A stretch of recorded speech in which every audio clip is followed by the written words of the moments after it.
All right. Can y'all hear me? Can y'all hear me? I bet. I still ain't get my light to make my camera work right. But I did a video yesterday. It was the Rod Wave one. They took it down. Today we finna do the Diddy files. I've been told to watch this, so I was gonna do it yesterday, but I was at work. I gotta be at work in an hour. So we finna get into this right now and figure out, did he do it? You know what I'm saying? I am about to eat while I'm watching it, so get off my ass. Let me turn this up a little more. All right, let's get into it. The extremely powerful executive. Oh, and my banner, I didn't get that fixed yet. So if you see Mr. Grippers down there, it's TTF Gang. It's just TTF Gang. My TikTok, TTF Gang. My Instagram, TTF __ gang. My YouTube, TTF Gang. My Snapchat is GMoney2300, but it pops up TTF Gang. Yeah, I'm going to get the banner fixed. They wouldn't let me update it. But like, share, comment, and subscribe. Comment what y'all want me to react to next. I'm waiting on that Kendrick drop. I know it's supposed to happen today. Executive Sean Diddy Combs has had an ominous presence in the music industry This too loud? for the past 30 years. From his suspicious involvement in the demise of Tupac and Biggie, his secretive ritualistic parties in the backrooms, as well as numerous accidental confessions, has made the public pre-decide that he is guilty of all accusations against him. Not only have multiple... Man, it is... McCassie is beautiful. I ain't gonna lie. It is weird, though. Like, as soon as these assumptions came out, everybody was against Diddy.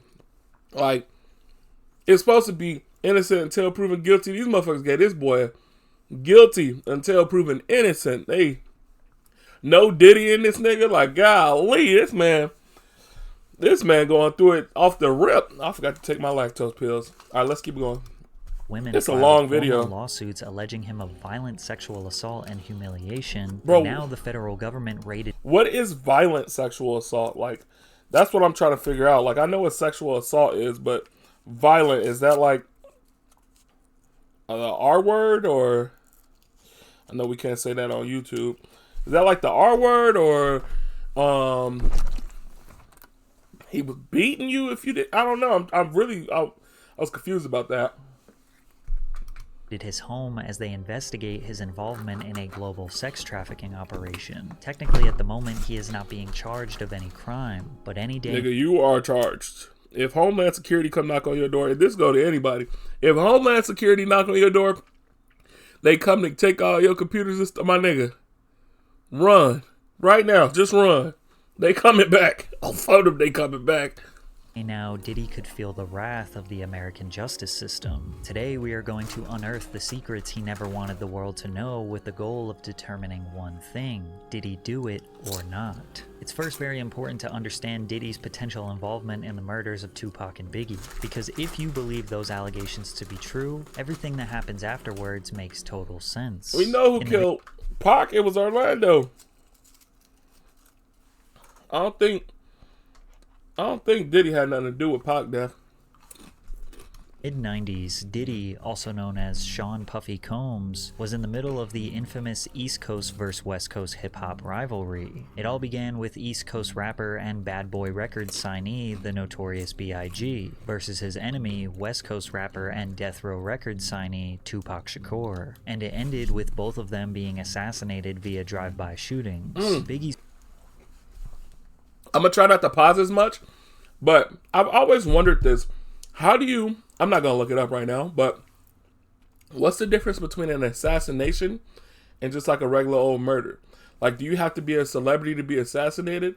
Or is assassination like a hit, like they put money on your head? Or like, what's an assassination? What's the difference between an assassination and a hit? His murder remains unsolved to this day, but in 2023 we learned that Keefe D was the shot caller for the group of individuals that killed Tupac. Was there. He's been on Vlad for like 6 years. Details as to why these two rap legends were killed. Through all the theories, key information, and first-hand recollections from friends and witnesses of both murders indicate that Sean Combs had involvement in both murders. Biggie and Tupac were friendly and actually respected each other at first. Tupac had begun rapping in 1991 and within 2 years already had earned a platinum album. Biggie was a crack dealer who recorded freestyles for fun until some entrepreneur. You could have said anything else. A drug dealer even sound better. This nigga said a crack dealer. Good God. This nigga. Nah, he was a drug dealer. No, he was a crack dealer. Someone sent his tapes to Puffy, who signed him to Bad Boy Records for $25,000. Puffy was also... This nigga got signed for $25,000? I guess it was a different time. But goddamn. able to use his status in the music. Think about how much money Biggie made Puff. And just to know he signed up for $25,000. I mean, Biggie probably got more money while he was alive, of course. But damn. Industry to kids off TikTok now ain't signing record deals for under $1 million. Connect Big and Pac. Pac became a mentor to Biggie. He once even asked him to be his manager. I was there, nigga. I trained the nigga. Used to be under me like my lieutenant. The nigga, I used to come to New York. I used to do shows and let the nigga come on before I did Keep Your Head Up and Get Around. Because nobody knew the nigga in New York. And I used to tell the nigga, yo, if you want to make your money, you got to rap for the bitches. Do not rap for the niggas. I told the nigga, don't rap for the niggas. Rap for the bitches. The bitches will buy your records and the niggas want what the bitches want. So all of a sudden he changed from being listen to party and bullshit. Listen to his style. He changed from that to Big Pop. Pac believes that Biggie used him as a blueprint, changed his whole style, persona, and music to be more aligned with Tupac. Many people speculated that Diddy... And what's the point of giving advice if you're not going to take it? Like, if you told him to do something, I mean, R.I.P. to Pac. But if you told him to do something and he listened to you, you can't go on an interview and be like, nigga, the nigga copied my whole... Or no, you told him to change up his style. He changed up his style. You should be happy about that. Diddy also had a slight obsession with Tupac. He started dripping himself in Versace after Tupac did it first. He also got romantically involved in women after Tupac had ran through them first, like Sarah Chapman. That's a little weird. Didn't he do that with 50 Cent when they started beefing? And is now the mother of one of Diddy's children. Pac's claims aged like fine wine when recently the internet figured out that Biggie's most successful hit, Juicy, was actually stolen by a Mississippi-based artist called Notorious B.I., who released a song called Big Daddy a year before Juicy that sounds exactly the same.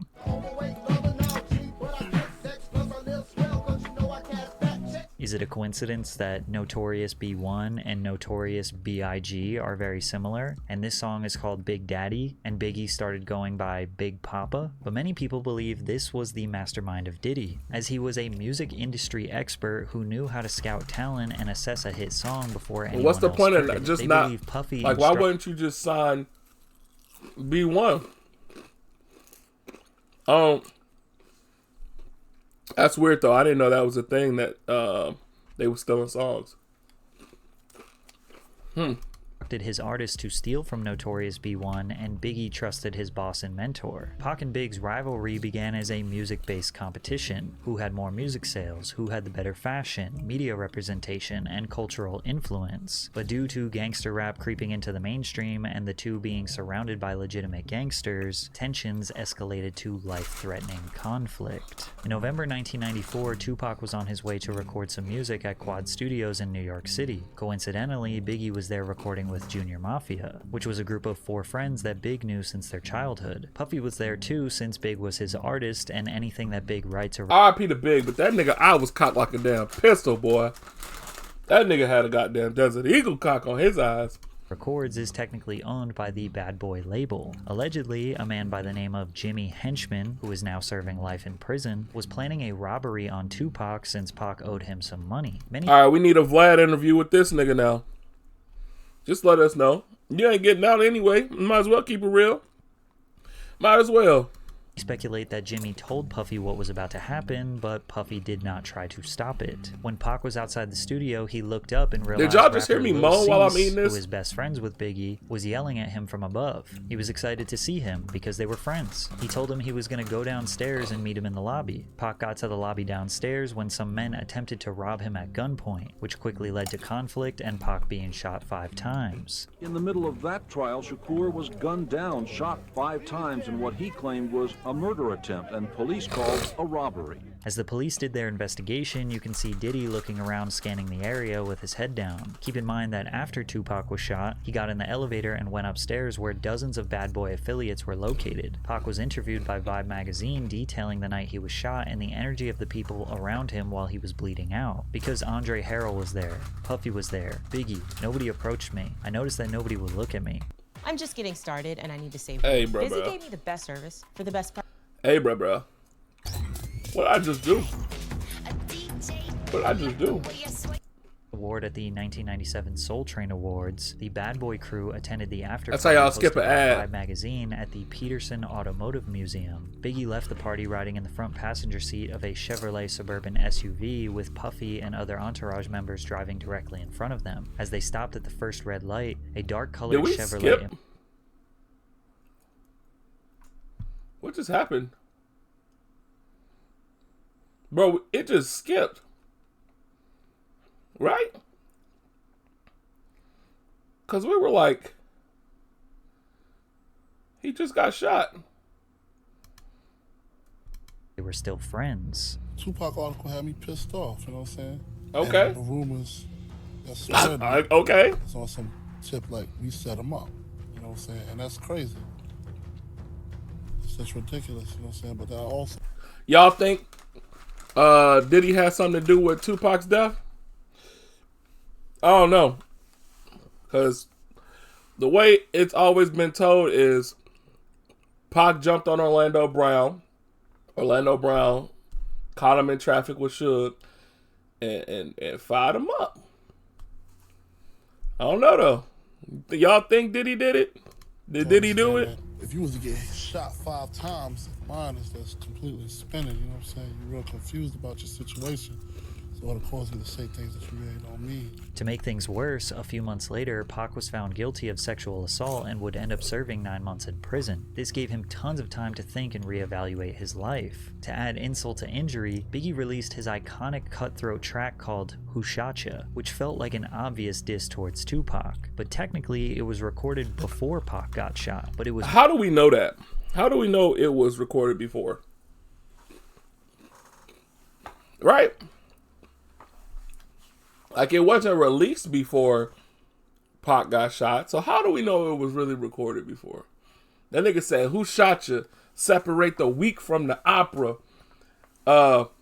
Heartbeats, beats sound like Sasquatch feet. Good God. He said, fuck on, nigga. Fuck all that bickering beef. I can't remember exactly what he said, but that bitch was hard. Marketed and released months after the incident. I hope Regardless, they the play media developed the narrative that Big and Puffy set up the shooting and now released a diss record bragging about their hit. And Puff's full intentions were to stir up drama, as can be confirmed by the former president of Bad Boy Records. Biggie might not have thought that when he wrote the lyrics that was going to be used for that. But the way it was marketed by the company and released in the succession of things that were going on that we were dealing with on all the levels that we were dealing, that record did what it was supposed to do. And that's a perfect example of how my former business partner works and thinks. Pac was sitting in jail already thinking that they set him up, and the release of this song was all the proof he needed. I thought Hit 'Em Up came out first. And then when they heard that, they played that song. But this wasn't the only shooting that Puffy was involved in. It's also important to know that Tupac signed to Death Row Records while in prison after the label owner Suge Knight promised to use his money to get Pac released. That nigga was a As they were demon. in the process of getting Pac out, Suge Knight and his best friend Jake Robles, aka Big Jake, were at the Platinum nightclub in Atlanta. Suge confronted Puffy at the club and was choking him. Puffy's bodyguard, Anthony Wolf Jones, steps in to defend him, and then things got out of hand. Next thing you know, shots are being fired and Suge's friend Big Jake was shot and killed. Whether or not Wolf shot Jake has never been confirmed, but Suge was holding Puffy responsible for the attack, which was enough. I didn't know that Bad Boys and Suge Knight had a problem before Pac. I thought it was like Pac got shot, Pac said, fuck him, and nigga, this our biggest artist, so fuck him. I did not know there was like brewing beef between them beforehand. enough to now ignite a feud between the two executives. Quick sidebar, recently fans have noticed that Puffy's firstborn biological son, Justin Combs, looks a lot like Wolf. How does your son look more like your best friend than you? Anyways, in October 1995, Tupac got out of prison and he wanted war. I have no fear. I have only ambition, and I want mine, and I will do anything to protect and feed my family. And these niggas represent a threat. Pac got out and immediately started taunting and scheming on Bad Boy Records as much as possible. In the days after his release from prison, he jumped into the studio to record his next album, All Eyes on Me, and he talked about the anticipated tracks. 2 of America's Most Wanted with me and Snoop. That's gonna be a humdinger, right? Sure, you wanna be a thug. That's gonna be a big one. And Wonder Why They Call You Bitch with Faith. That's gonna be a big one. He mentions Faith, aka Faith Evans, who was married to Biggie for over a year at this point. Imagine your wife jumps in the studio with your biggest enemy 1 week after he gets out of jail. Pac was also seen with Faith Evans at Whitney Houston's album release party. That's just wild, though. Like, you know how bad shit getting, and you'll go be with my op just for an opportunity? Ooh, with my op just for an opportunity is wild. Okay, nigga, I might as well put me on the track. I'm the next Biggie around this bitch. But yeah, that's crazy. This nigga just got shot 5 times. He think I did it. We married, but you gonna go and be, that's kind of wild. The rumor is that Biggie cheated on Faith and that she was trying to get back at him by cheating with Pac. Shit. Pac also allegedly started messing around with Mary J. Blige. Mary J. Blige was beautiful. Oh my God. She's still beautiful now, don't get me wrong. But she like auntie beautiful now. I'm talking like, good God, beautiful back then. She's still beautiful now. It's just like an auntie though. Like, you know? Who was a close friend and business partner with Puffy. Then Death Row Records held a Christmas party in 1995 where a close friend of Puffy, Mark Anthony Bell, was mercilessly beaten and forced to drink urine after refusing to give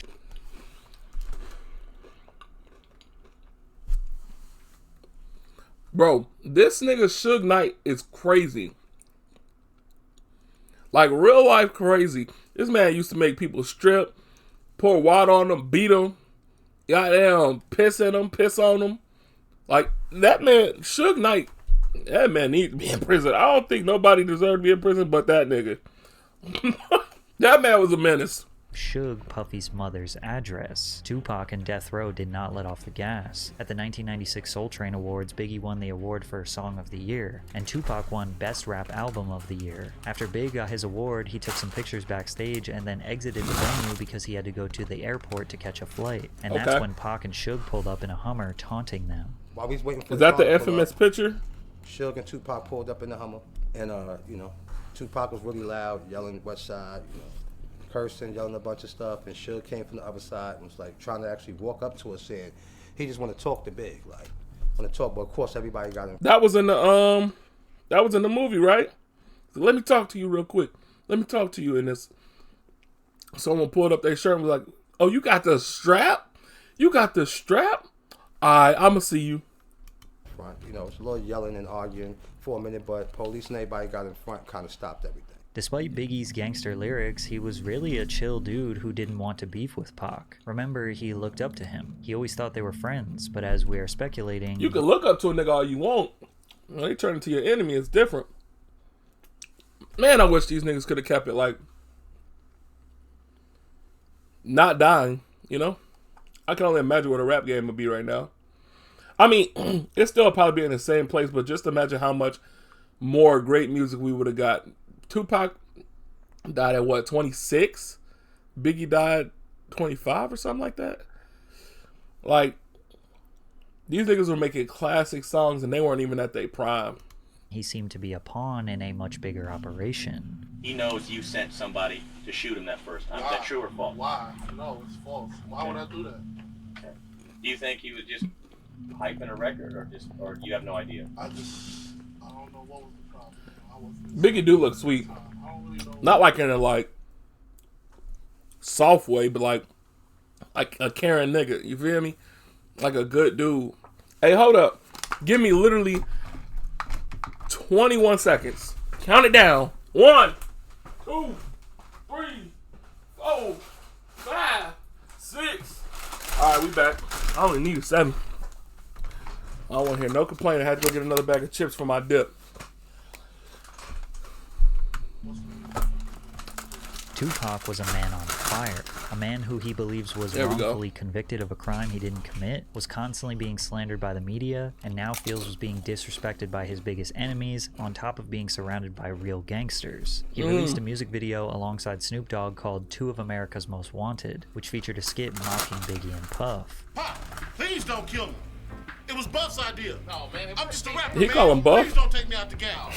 Interesting that Tupac himself instructed the Biggie actor in the 90s to say it was Puff's idea, as if he knew the truth. Then Pac released one of the most abrasive and iconic diss tracks of all time, Hit 'Em Up. He starts off the song claiming he had sex with Biggie's wife and then directly calls Biggie, Puffy, West Side, when we ride, we equipped with game. You claim to be a player, but I fucked your wife. We bust on bad boys, niggas fuck for life. Pac was not going to stop, and Puffy couldn't take the heat. Biggie's bodyguard, Gene Deal, recalls when Puff reached his tipping point. He said, I'm a businessman. I'm about making money, but something gotta change. I don't give a if Pac gotta die, Big gotta die, or Suge Knight go to jail. Something's gotta change. I ain't never seen this interview. I'm gonna have to watch it. Y'all put that in the comments if y'all want to watch this interview together, but I don't get why he would say, I don't get why he would say Pac gotta die, Big gotta die, and Suge Knight go to jail. Like, why wouldn't he say Suge gotta die too? That ain't making sense to me. Why would he? So you saying he predicted the future, huh? Okay. Dean was taken back. He wondered if Puff realized that he just said he didn't care if his own artist died. At the same time, he still wanted to play gangster games. Okay. As we all know, these gangster games only lead to two outcomes: death or jail. Bro, hold up. Look how young Pac used to look. I mean, he was a baby when he died. Bro, look at how young Pac was. That is crazy. He got a baby face, bro. That's wild. These gangster games only lead to two outcomes: death or jail, and Tupac would meet his fate on September 13th, 1996. Pac and the Death Row Squad were attending the Bruce Seldon vs. Mike Tyson boxing match in Las Vegas. Hyped up from the testosterone and the energy of the fight, Pac wanted some action. A Death Row associate pointed out Orlando Anderson to Pac, who was a Southside Crip gang member, a rival to the Pyru Blood set that was affiliated with Death Row Records. Pac went up to Orlando and punched him in the face. Then Death Row associates put a beating on the man. Later that night, Suge and Tupac were driving down East Flamingo Road to Club 662, when suddenly a white Cadillac pulled up beside them at a red light and opened fire on Tupac. He was hit 4 times, with the fatal shot piercing his lung. Just last year, Las Vegas police arrested a man called Dwayne Keefe D. Davis, who was a shot caller for the group of individuals that committed this crime, and he orchestrated the plan that was carried out. Ironically, Keefe D. has been confessing his involvement publicly on the internet for years. like 6 years. He's been talking about it. He's been saying he's been working with the feds. Why did they come and arrest him now? That's what I'm wondering. Like, that was weird for them to arrest him now. Years. In 2008, he confessed that his nephew, Orlando Anderson, the man that Tupac punched earlier that night, was the one who actually pulled the trigger. In 2008. These motherfuckers arrested him in 2024. Keefe D has now identified his own nephew as the murderer of Tupac Shakur. Bolstering Keefe D's claim was an informant in 1997 who told investigators that Puffy had hired the Southside Crips to kill both Suge and Tupac, and that the Crip who was jumped at the MGM was in the group that had done the hit. This was exactly the same story that Keefe D told us a decade later. Keefe also stated that Puffy offered them $1 million to kill Suge and Tupac. We wanted $1 million. Yeah, he said, come on downstairs and talk to me. He tells you seriously, man, I need to get rid of these guys, and he's looking at you in the eyes, and he's like scared. Yeah. You tell him we'll do it for $1 million, and he's like, okay, I'll do it for $1 million. Yeah. He agrees. You shake on him or something like that. It's nothing. Who brought up the amount of $1 million? He did. Puffy did? Yeah. Okay. Was it you? No, it wasn't me. I'll share. When Diddy was asked about this confession, this was his response. was this documentary that claimed, which we know wasn't true. Yeah, check this out. We don't talk about things that are nonsense. We don't even entertain nonsense, my brother. Yeah, So we we're do. not even gonna go Let us there know. with all due respect, but I appreciate you as a journalist asking. Thank you. As you can imagine, Death Row was likely seeking retaliation for the murder of Tupac. Everyone at Bad Boy Records knew they were not safe, but they were especially not safe in Southern California. An LA kingpin called Gene Deal, Diddy's bodyguard, and warned him that there was a hit placed on Biggie in LA. This somebody did 26 years in the federal jail as a kingpin, brother. He called me to save Biggs' them life. Tell them niggas not to go nowhere. It's a hit on them. You get this information from a kingpin, brother. Chaz Williams. Despite knowing all this Could you imagine your motherfucking bodyguard tell you, hey, we can't go there, my boy.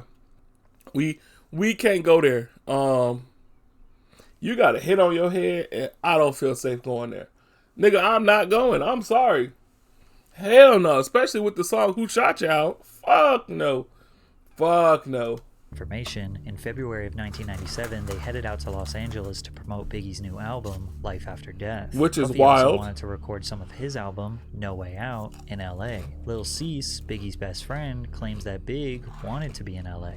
If he say go, we going. If he stay, we staying. Big wanted to stay. I always tell people that, yo, why everybody always go, why y'all was there so long, or why you didn't tell him to go home? He's the boss. We're here because of him. And if he feel like it's no threat and he wants to be here, it's our job to stand down with him. Biggie was not taunting the West Coast. He genuinely loved being in LA. He received a lot of love from fans, promoters, radio DJs, despite being surrounded by his enemies. Instead of claiming to be the victor of his beef with Tupac, Biggie wanted to use his life to inspire change and squash the East Coast versus West Coast beef. The truth is, over the years, Puffy and Biggie had made so many enemies that they didn't really know who was after them, but they overstayed their welcome in the City of Angels, and Big's demise came on March 9th, 1997. After presenting an award at the 1997 Soul Train Awards, the Bad Boy crew attended the after party hosted by Vibe magazine at the Peterson Automotive Museum. Biggie left the party riding in the front passenger seat of a Chevrolet Suburban SUV with Puffy and other entourage members driving directly in front of them. As they stopped at the first red light, a dark-colored Chevrolet Impala pulled up alongside Biggie's SUV. An unknown assailant inside the Impala rolled down the window and fired multiple shots at Biggie's vehicle. Biggie was hit numerous times by gunfire, sustaining 4 gunshot wounds. One of the bullets... They both got hit 4 times. It's crazy. I never realized that. Struck him in the chest, causing severe internal injuries. He was immediately rushed to the Cedars-Sinai Medical Center, but pronounced dead at the hospital that night. So what happened? Well, Puffy's business partner said that they had used up all their budget on security, so they couldn't hire extra security for this evening. Keefe D was also at this party and offered protection. Puff told him to stand down. Puff decided to ride in the separate car located in front of Biggie's. Then he gave his security guard, Gene Deal, very strange instructions rather than maximizing Big's protection. I tried to ride on the side of the car. Puff said, yo, Gene, what you doing? I said, I'm riding on the side of the car. I have my gun out. So he says to me, Gene, if you don't get in this car, you ain't gonna never work for Bad Boy ever again. I said, man, how the f you gonna try to tell me how to do my job? Bruh, we gotta watch this interview. I never seen this one. Gene Deal interviewed DJ Vlad. What? He said, Gene, we don't need that look. We don't need that look. Get in the car. As I go to get in the car, this motherfucker reached down and let his seat all the way back. So now I gotta put my legs sideways. I'm like, yo, what the fuck is you doing? He said, you ready? He said, you ready? I said, Kenny, run the next 3 lights. Kenny said, for what? I said, motherfucker, run the next 3 lights, Kenny, or I'm gonna drive. Kenny just took off. The first car ran the red lights, but the car behind them did not follow. They decided to stop at the red light. Lil Cease had his head hanging out the window trying to holler at some girls. Then out of nowhere, the shooting took place. According to an FBI agent, Phil Carson, who worked on the case for several years, Suge Knight hired Amir Muhammad to carry out the execution. However, the agent says that the original target was not Biggie. They were targeting Sean Puffy Combs. Oh. Gene also believes this story is the truth. I believe it was meant for Puff. The people that tried to kill Puff that night, for whatever reason, because we had some beef with some Muslim cats in Soul Train too. For whatever reason, the people that's trying to kill Puff, Big became a casualty of Puff shit. When they rushed Big to the hospital, Lil Cease, who literally looked the shooter right in his face, gave a description to Gene. This is what he said. Little C's at the hospital. He said a Muslim shot Big. And I said to Paul, with the blue suit, white shirt, blue bow tie, he said, Gene, how you know? I said, that motherfucker walked up to Puff car first. Lil Cease's description of the man matches up to what the FBI uncovered. All in all, to say that Puffy set up the murders of Pac and Biggie is not exactly accurate, but the origins of the beef and the escalation of the beef can most definitely be traced back to Puffy. Also, he definitely knew that danger was looming for Pac and Biggie and did not even come close to trying to prevent both of their deaths, because at the end of the day, Puff was the one who benefited most from them dying. Think about it from the perspective— We should have known his ass was a freakazoid wearing shit like that. Look what's on this nigga's shirt. Was looming for Pac and Biggie and did not even come close to trying to prevent both of their deaths, because at the end of the day, nigga's shirt say daddy. No, we should have got him the fuck up out of here like 20 years ago. This nigga was a freak. 94, his ass should have been gone. Not dead, but just not with us. He should have been on his own on Epstein Island or some shit. This nigga wearing a big ass Letterman's jacket that say daddy on it. That's wild. That's wild. Puff was the one who benefited most from them dying. Think about it from the perspective of Puffy the businessman. Tupac dies, that makes Biggie the winner. Biggie looks like the ultimate gangster who warned his enemy with a diss track and then got him killed. That helps feed into the persona and sell more records. Plus, with Tupac dead, there is no more competition. Biggie's inspiration— That's some dark shit if that's true. Could you imagine getting someone killed to make you a little more money? I don't know.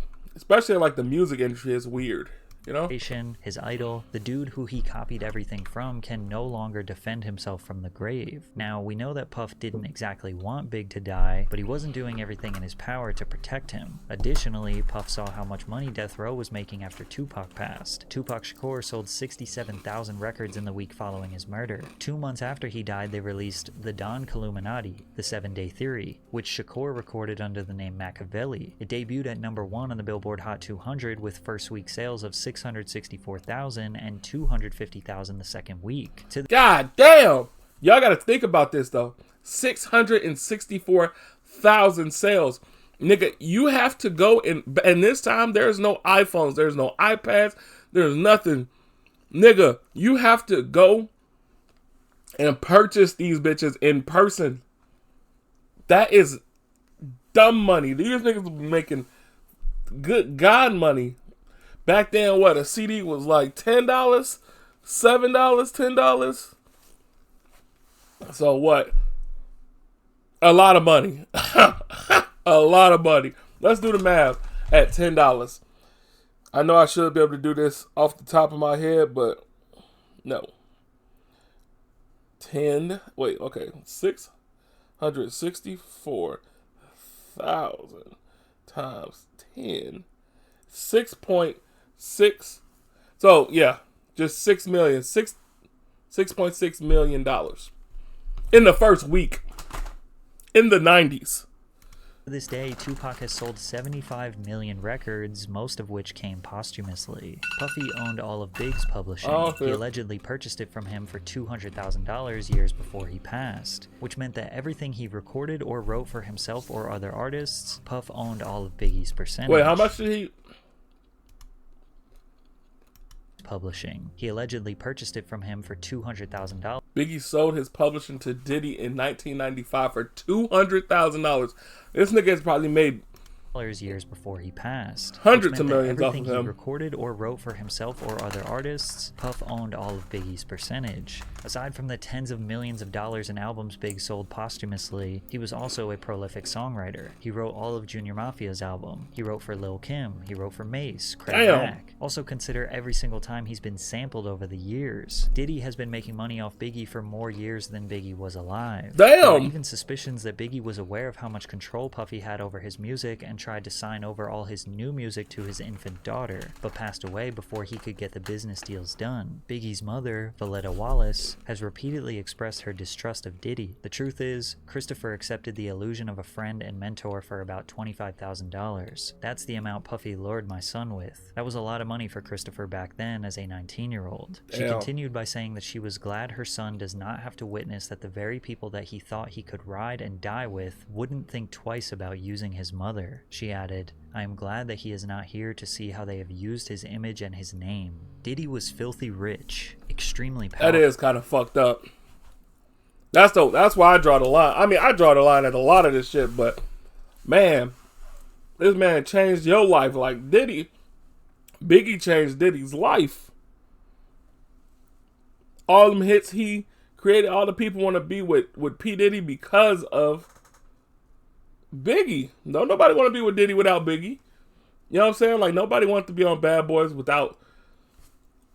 Like, it was because of goddamn Biggie, everybody wanted to be on P. Diddy's, Bad Boy. You don't even help his mom when he died. That's kind of wild. That's not even kind of wild. That's fucking absurd. Powerful and evidently unpredictable. Imagine how easy it was to leverage his power in the music industry and his personal life. If you said no to him, in theory, he could blackball you, extort you, or maybe something more permanent. So consider that when we begin analyzing his history of suspicious behavior. I got my MTV out. Savage! I'm a savage! Oh! I'm a savage! Whatever I want, I'm going to get! Whatever I want, I have to get! Let's start with the mysterious Puffy's Flavor Camp, where Diddy would mentor teenage musicians like Usher and give them a taste of the music industry. R&B sensation. Why the fuck did he say it like that? What? Listen to how this nigga said taste. Whatever I want, I'm going to get! Whatever I want, I have to get! Let's start with the mysterious Puffy's Flavor Camp, where Diddy would mentor teenage musicians like Usher and give them a taste. A taste of what, nigga? That is wild. That... Oh my God. The music industry. R&B sensation Usher was nothing short of a child prodigy. By age 13, he had already been discovered in Atlanta by L.A. Reid, and they sent him to New York City to record his debut album with Diddy. In 1994, Usher was just 14 years old, and he moved into Diddy's house to be a part of his Flavor Camp. Oh, what? Hey, it was curious. I got a chance to see some things. Yeah, but you were 13. What were you seeing? I went there to see the lifestyle. Right. And I saw it. And it was but I don't know if I could indulge and understand what I was even looking at. It was pretty wild. So nobody tried to, some woman didn't come along. I didn't say that. Okay. I didn't say that. What I did say is that there were very curious things taking place. And I didn't necessarily understand it. Usher has been very reluctant to discuss what happened when he lived with Diddy. In a 2004 article with Rolling Stone, he said, Puff introduced me to a totally different set of shit. Sex, specifically. Sex is so hot in the industry, man. While he was in New York, he lived at Puffy's house in Scarsdale. There was always girls around. You'd open a door and see somebody doing it, or several people in a room having an orgy. You never knew what was going to happen. This nigga been a freakazoid. Nigga had a 13-year-old in here while motherfuckers in that house having orgies. You are different. You are a different nigga. Some people look at this as nothing short of grooming a young boy. One time, Diddy himself detailed what living with Usher was like. Back in the days when he was like 10 and I was a little bit older, his older brother, we used to fight over the Frosted Flakes. You know what I'm saying? Before pause was invented. You know what I'm saying? But it's my brother for real. We used to actually wrestle off of the Frosted Flakes because he used to always get up early than me. Now he's one of the richest stars in the world. And What the f did Puff just say? Hart was just joking. He really was the only one that seemed to question what Diddy was Oh, God. We all sitting around here like, what the fuck?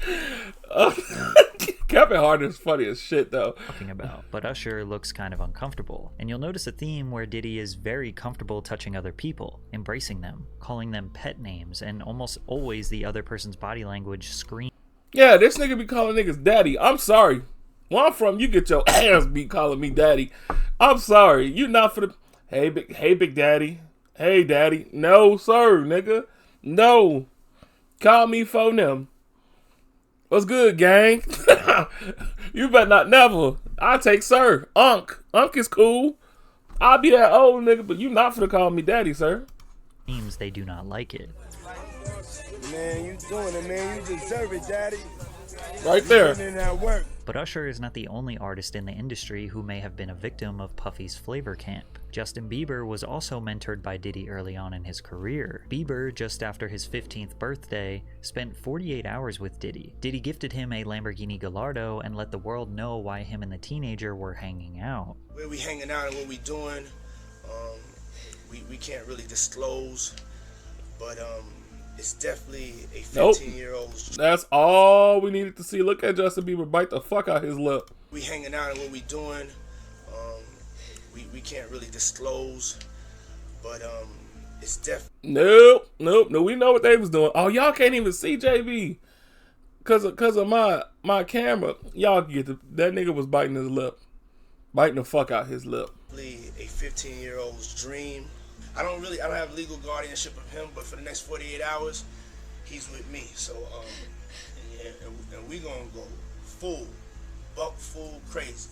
Combs seems to be acting strange, but Justin seems alright. At the time, he was still a young star, glamorized by the industry. 1 year later, his demeanor towards Diddy was much different. What's up, man? You good? I'm good. How are you? All right, young brother, everything's good? Everything's Selling great. out arenas and everything?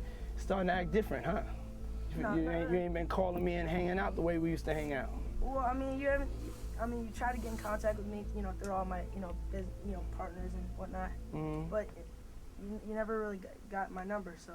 Now, Combs is renowned for hosting lavish and star-studded parties that have become legendary in the entertainment industry. Diddy parties are famous for attracting A-list celebrities across all industries. I had the craziest mix. All right, right here we're gonna cut it in half at part 2 because we 40 minutes in. I gotta work at 9:30. It's 9:07. So let's cut this as a part 1. Then I'm gonna record the part 2 right now, and then I'll upload that also. This is part 1. I love y'all. Thank y'all for coming to watch. If y'all did watch, like the video, share, comment, all that, and I'm gonna post the part 2 in a moment. All right.